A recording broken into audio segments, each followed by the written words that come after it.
السلام علیکم۔ اس سے پہلے کی ویڈیو میں ہم نے آپ کے سامنے یوسف علیہ السلام کے بچپن کے حالات بیان کیے تھے کہ کس طرح ان کے بھائیوں نے ان کو کنویں میں ڈالا اور پھر کس طرح ایک قافلے کے ذریعے سے مصر کے شہر میں آپ فروخت کر دیے گئے اور پھر عزیز مصر نے آپ کو خریدا اور پھر عزیز مصر کی بیوی کس طرح سے حضرت یوسف علیہ السلام پر فریفتہ ہو گئی اور اس نے حضرت یوسف علیہ السلام کو ایک تنہا کمرے میں بند کر لیا اور وہ ان سے برائی کا ارادہ چاہتی تھی۔ اگر آپ کو تفصیل میں جاننا ہے تو آپ ہماری پارٹ 1 کی ویڈیو ضرور دیکھیے گا۔ تو آج کی اس ویڈیو میں ہم بیان کریں گے کہ زلیخا نے کس طرح سے اپنے شوہر کے ذریعے سے حضرت یوسف علیہ السلام کو جیل میں بھجوایا تھا۔ تو زلیخا کا یہ واقعہ دربار خاص سے ہوتا ہوا شہر کی خواتین تک میں عام ہو گیا۔ انہوں نے زلیخا کو بدنام اور اسے لعن و طعن کرنا شروع کر دیا،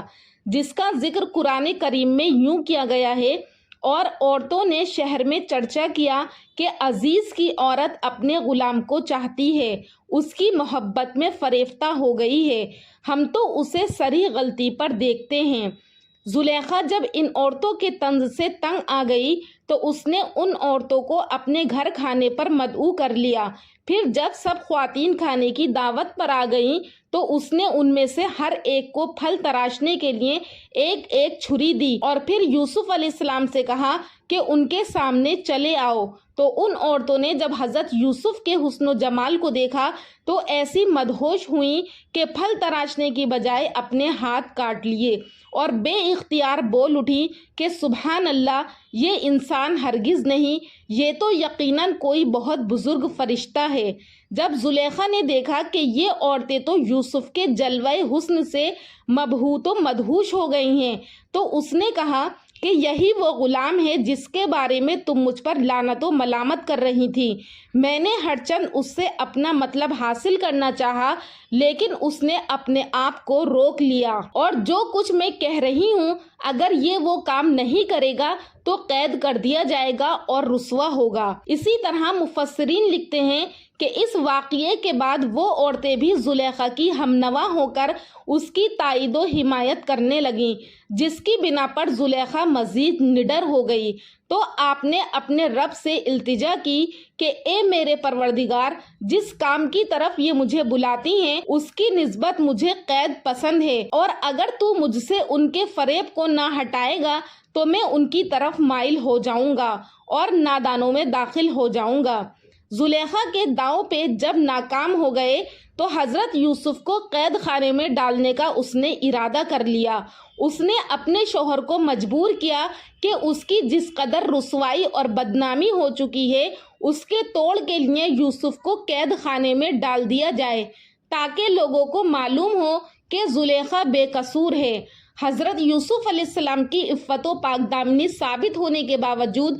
عزیز مصر نے انہیں جیل کے حوالے کر دیا۔ یوں تو اللہ تعالیٰ نے جیل جانے کی دعا قبول فرما کر ایک طرف تو انہیں حضرت یوسف کو عورتوں کی چال بازیوں سے بچا لیا تو دوسری طرف شاہ مصر کے قریب اور حکومت میں شامل ہونے کے اللہ تعالیٰ نے حضرت یوسف علیہ السلام کو موقع فراہم کر دیے۔ آپ قید خانے چلے گئے، وہاں جا کر آپ رہے، آپ نے قیدیوں کی خبرگیری کری اور ان سے پیار و محبت سے پیش آئے۔ کچھ ہی دن گزرے تھے کہ جیل کے اندر محل کے 2 خاص آدمی بادشاہ کو زہر دینے کے الزام میں گرفتار کر کے قید خانے لائے گئے۔ ان میں سے ایک شاہی ساقی یعنی بادشاہ کو مشروبات پلانے والا تھا اور دوسرا باورچی تھا۔ ان دونوں نے بادشاہ کو زہر دینے کا ارادہ کیا تھا۔ ایک رات ان دونوں نے عجیب و غریب خواب دیکھا جس کی تعبیر کے لیے حضرت یوسف علیہ السلام سے رجوع کیا اور کہا کہ میں نے خواب میں خود کو شراب نچوڑتے دیکھا ہے، اور دوسرے نے کہا کہ میں نے دیکھا ہے کہ وہ اپنے سر پر روٹی اٹھائے ہوئے ہے جسے پرندے نوچ نوچ کر کھا رہے ہیں۔ آپ نے فرمایا، اے میرے قید خانے کے رفیقو، تم دونوں میں سے ایک تو اپنے بادشاہ کو شراب پلانے پر مقرر ہو جائے گا لیکن دوسرا سولی پر چڑھا دیا جائے گا اور پرندے اس کا سر نوچ نوچ کر کھائیں گے۔